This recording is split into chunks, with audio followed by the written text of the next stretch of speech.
Your competition is so weak. Your competition can't even stay consistent. I've had guys that have checked in with me a year after I initially chatted with them, and they're still in the exact same place. I had this dude, he came to me maybe around this time last year, like last fall. He was he was skinny fat, he wanted to get ripped.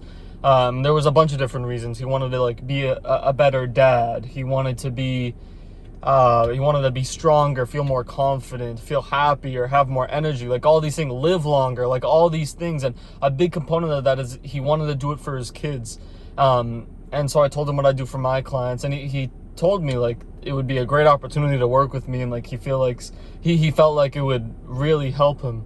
But oh, come on, I'm in some random parking lot, and this dude thought he was going to pull in right next to me. But he was giving a bunch of real good reasons, real deep-rooted reasons of why he should accomplish this goal and really change his life around. And like I was saying, he told me my program was exactly what he was kind of looking for. He felt like if he did stick to my program, if he did join, he would accomplish his goal. That's what he told me, right? Another thing is I never try to convince people to join my coaching or get a coach or anything. All I ever do, you can ask anybody I've ever been on a call with, I always just I just ask them questions about what their goals are, what they're struggling with, and then I just tell them what I do for my clients. It's that simple. And I'm like, do you feel like this would help you? Do you feel like this would help your struggles? And every single time, people tell me that this would help them, but ultimately it's, do they have the grit to really commit to something? So anyways, I don't want to go off on a different direction.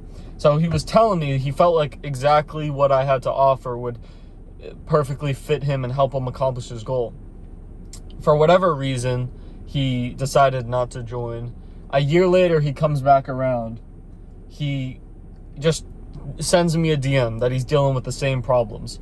And I was like, okay, well, it's like, okay, well, what are you going to do about it, right? Like that sort of thing. Like, we already had this discussion. There's no tips and tricks. Like, you kind of just, it's either you make something happen or you don't here.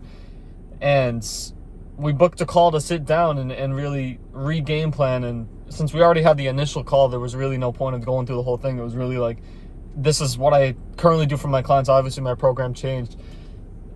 But he no-showed. He didn't show up to the call. He texted me hours later, oh, bro, I didn't get an invite.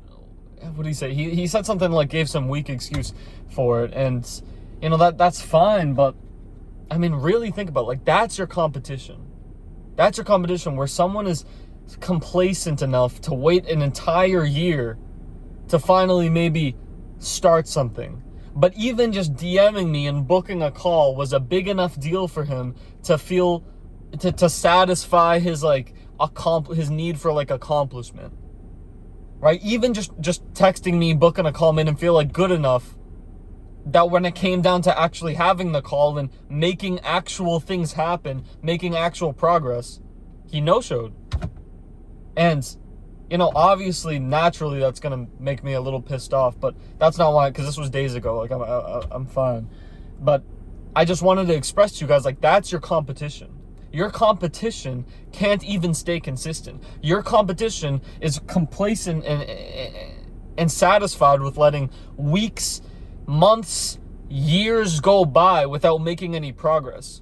Your competition can't stay consistent for more than 3 to 4 days. Your competition every Saturday goes out with their friends, drinks, does drugs, eats a crap ton of food, and reverses all the progress they may have made in the 5 to 6 days they were consistent the week prior. Your competition sucks, objectively. All you need to do is tell yourself, I'm going to stay consistent. I'm going to show up every single day. Look yourself in the mirror and say, I'm going to make this happen. It's that simple. A lot of these fitness influencers will tell you, you just don't want it bad enough if you can't rise to the standards that the fitness influencer has developed over months and years and maybe even decades of training. But that's not true. The deciding factor between somebody who wants it bad and somebody who just likes to talk about it is whether they're willing to stick through the struggles, to stick to it when they have bad days, to after having a big cheat day, they wake up the next day and they say, I'm still going to make this happen. It was a bad day. It was a road bump in my journey, but I'm still going to make this happen. The deciding factor is whether someone is willing to give up or not. If someone's willing to give up, if the reality of them quitting exists, well, then they don't want it bad enough. That's the only deciding factor, because there's going to be struggles. Right? You can't just see someone who says they want to get in shape and stays consistent, but occasionally they have a cheat day and say, oh, they just don't want it bad enough. Like, yeah, maybe to some small certain extent, but if the majority of the time they're putting in effort, if every single day they're showing up and have the intention of making progress, well, then they want it bad enough. If they're willing to go through the struggles, go through the late nights where you're hungry, go through the workouts where you have bad sleep and you're not as strong as you were the week before, going to the gym after being sick so you're just weaker and you just feel like crap, if they're willing to suffer that, then they want it bad enough. Right? A lot of fitness influencers will paint the picture that says, if you're not giving 100% effort 100% of the time, well, then you don't want it bad enough. But that's just not true. And I think that's actually pretty dangerous, because it can discourage a beginner who feels like, oh, if I don't go to the gym 7 days a week, if I'm not always sticking to my diet 100% of the time, never going over my calories, always hitting 200 grams of protein a day, well, then I don't want it bad enough. But that's not true. And it can be very discouraging. So I want to let you guys know that you just have to show up every single day and commit to yourself that you won't give up. And that is very rare. It's very rare for people to look themselves in the mirror and make the commitment to themselves that they're going to make something happen. And I think it's one of the most powerful things any man can do, is truly look himself in the mirror and say, I'm going to make this happen. I'm never going to give up. Yes, I'm going to struggle. Yes, it's going to be extremely difficult. It's going to be uncomfortable and it's going to require a lot of effort. But regardless, I'm going to wake. Oh, dude, I just totally had a brain fart. I'm going to make this happen. I'm going to commit and show up every single day and put in effort every single day and stay consistent. Consistency is the most important part. And I think if every man did that at the start of their journey, they would be 10 times more successful. Because the better you feel up here, the more you can convince yourself that quitting is not a reality, the more you'll stick to the plan, the more inclined you'll be to show up every single day and to end up actually making real progress.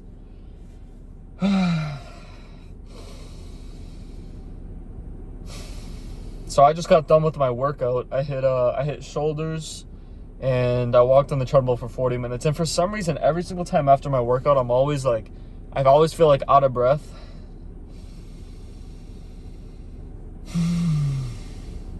So when I come in the car and I just start talking for 8 minutes straight, I'm getting a little lightheaded, so I just need to take some deep breaths.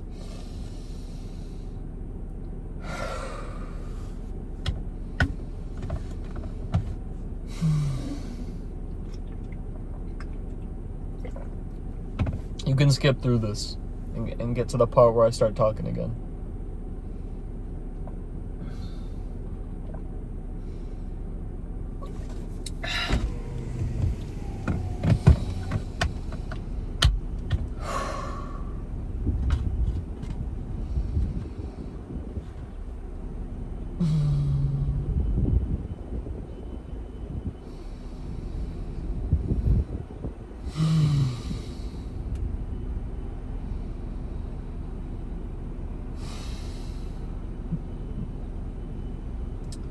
So today the results of the election came in.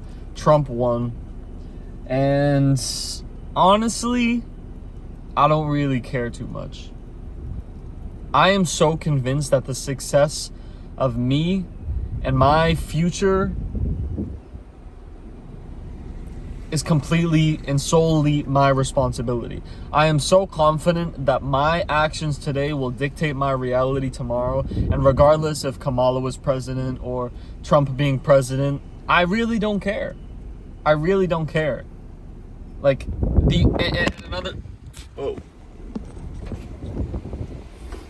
another thing that I like to, I don't know, another thing that I like to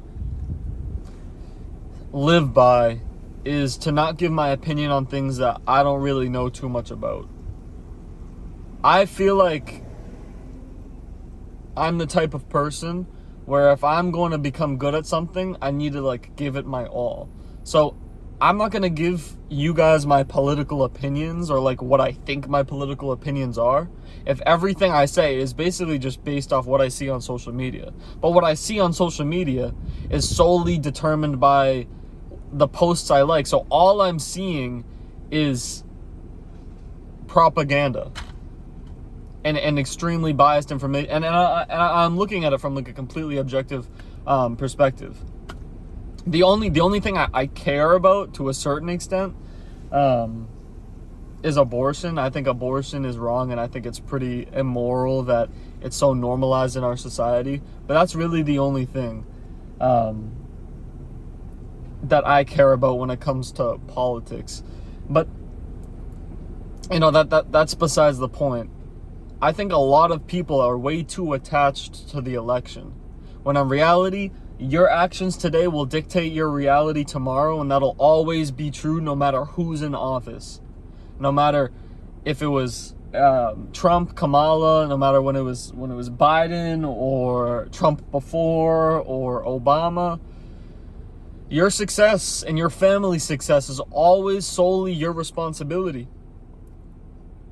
And I think a lot of people like to use politics to feel like they're part of a team, or kind of like leech off of the president's or the person running success, kind of like sports teams. Like people like to, like, for instance, I'm from Boston, so like I like the Celtics, and mainly the Celtics. I like the Patriots too, but you know, people like to be part of these teams because when the teams win, they feel like they've won. And I think politics is like the ultimate example of that, where people like to root for a certain side because they want to feel like they won something. And I think that's pretty lame. You know, I understand it, but I think it's pretty lame because it expresses a lack of individual success and personal success. Like, if you are, like, let's say today, right? Today's what's today? Wednesday. So today the election results came out, like I said. If you woke up today and you were in a good mood or a bad mood because Trump won, that's a problem. That is a problem. Because it really shouldn't have too much of an impact. And I'm not gonna, maybe like you, if you were like slightly upset or slightly in favor, but regardless, it's like your success is solely determined by your actions. Solely determined by your actions.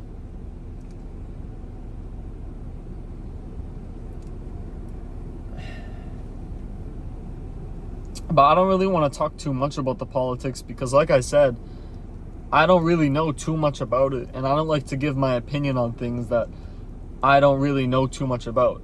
Because if I favor one side, somebody from the other side could just give me so much facts of why their views are better, and I'm like, well, okay, well, I don't have really any of the facts. All I see is like just social media. But if I wanted to care about it, I would go 100% and I would learn everything I had to know and learn all the history. But that's not my priority right now because it just doesn't align with my goals. But anyways, I started off this video by just telling you how weak your competition is, which should encourage you to stay consistent and show up every single day and look yourself in the mirror, because your competition is so weak. If you truly want to get in shape, if you truly want to be successful in whatever endeavor you're pursuing, whatever segment of life you want to be successful in, all you have to do is show up every single day and not give up. Your competition sucks. Your competition can't even do that. Your competition can't even say, I'm going to show up every single day and I'm going to give it 1% effort. Your competition can't even do that, can't even commit to that. I feel like if you can even commit to that, that shows that you can become successful, because, you know, ideally you can build up off that and say, yeah, I'm going to give 1% for my first week, 2% for my second week, 3% for my third week, right? And kind of like build that up. But I'm going off on a tangent. I'm just trying to express, your competition sucks. There is no excuse. You have to make this happen. You have to make this happen. You have to look yourself in the mirror and say, I'm going to make this happen. Who does that? Like, nobody does that. And it's so powerful. Looking yourself in the mirror, looking deep into your own soul and saying, I'm going to make this happen. I'm going to show up every single day. I'm going to have bad days. I'm going to have struggles. I'm going to have roadblocks that I need to overcome. But regardless, I'm going to make it happen. No matter how much I have to slow down, I'm never going to quit. I'm never going to stop. That is so powerful. And I think there would be a lot more winners in society if more people did that, because that is truly like the base foundation. Consistency and never giving up work in synergy. They're the same thing essentially, because you can't be consistent if you're giving up, right? And you can't be successful if you give up. Like, you have to look yourself in the mirror, and like, that's kind of metaphorical, but you get the point. Like, you have to commit to yourself that you're going to show up every single day. Like, if I could go back in time and talk to my the former version of myself, when I was out of shape, when I was unconfident, when I was really like hopeless and kind of like depressed and pessimistic and anxious, I would tell myself, listen, you're not going to be perfect. You have a lot of struggles. You have a lot of bad habits that you really need to change into good habits, and you really need to develop yourself. You really need to self-improve. There's a lot of things that you need to improve, a lot of obstacles that you need to overcome, but you cannot give up. You have to tell yourself that you're going to make this happen. You're going to show up every single day for yourself, and you're going to put in effort, no matter how little that effort may be, because some days you're only going to have 30% to give. But if you give that 30% on those days, well, guess what? You gave it all you got. So that's the advice I would give to my former self, is to just show up every single day and to aspire to make things happen. In addition to that, make your goal to do the daily things every single day that would make it inevitable for you to succeed. It can be exciting to have your goal be getting a 6-pack or to hit a strength personal best, right? But if you just make the daily habits that'll make getting a 6-pack inevitable, well, then you're just going to get a 6-pack. If you made sticking to your diet, hitting the gym, getting good sleep, tracking all your food, that sort of thing, getting high protein, if you made those things your goal, well, then getting a 6-pack would be a inevitable byproduct of that.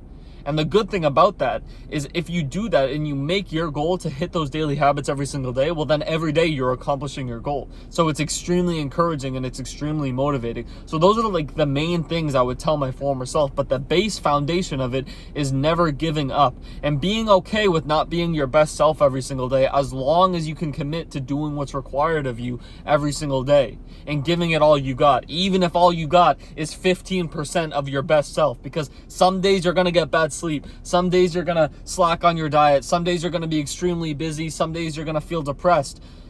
But you have to just put in some effort and give it what you got. That's the advice I would give to my former self. And I really hope that helps somebody.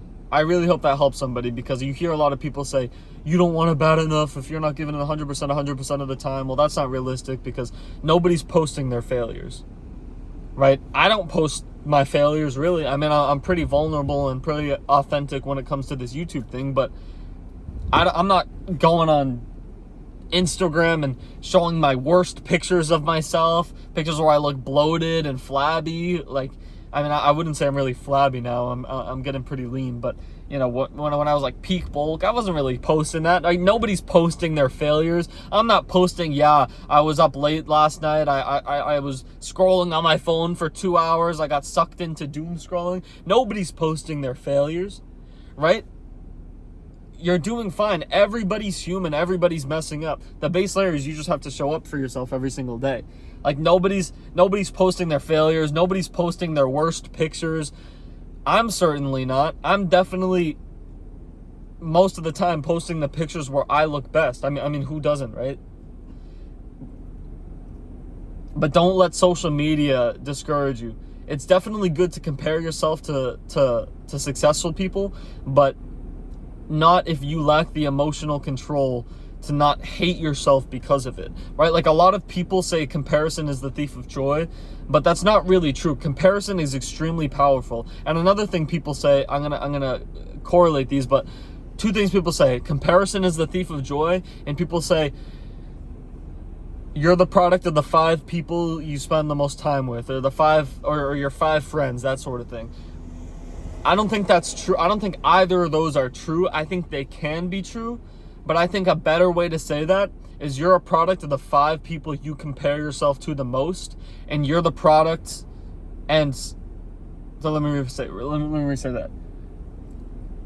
I think you're the product of the 5 people you compare yourself to the most, and comparison can be the thief of joy, but not if you have the emotional control to not hate yourself because of it. I think if you rephrase those, they become a lot more accurate and a lot more widely applicable, because realistically, the 5 people I spend the most time with aren't the 5 people I compare myself to. Right? Like when I was getting in my fitness journey, the 5 people I spent the most time with was like my family, like my mom, my dad, my brother, maybe like a couple of my friends.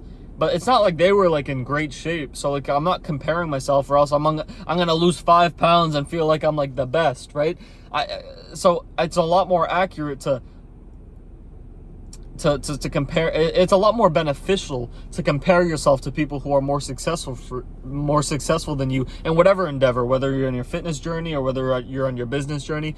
It's good to compare yourself to people who are doing better than you, as long as you're not looking at them being like, oh, I wish I had what they had, oh, they're lucky, like you're just being jealous and envious of it, right? Like, if you can use it to motivate you, if you can use it to inspire you and show you what's capable, well, then comparison is beneficial for you. So I think you should compare yourself to people, because comparison isn't the thief of joy. And if you're comparing yourself to people and you're tearing yourself down and you're hating yourself and you're envious and you're rooting on people's downfalls, then you're probably not working as hard as you need to be. You're probably not in the right mindset. You probably don't have a heart full of love. You're probably not doing what you need to do every single day, and you know that, and that's why you're hating other people, because there's nobody who walks around with a heart full of love that is hating on people and rooting for other people's downfall. Luke 6:45 in the Bible, I'm paraphrasing, but Jesus says, from the abundance of the heart, the mouth speaks. So whatever comes out of here is felt in here. So if you see someone hating, it should show you that they hate themselves. There is something that is pissing them off, right? When I get hate comments, when I get hate DMs, I respond to people.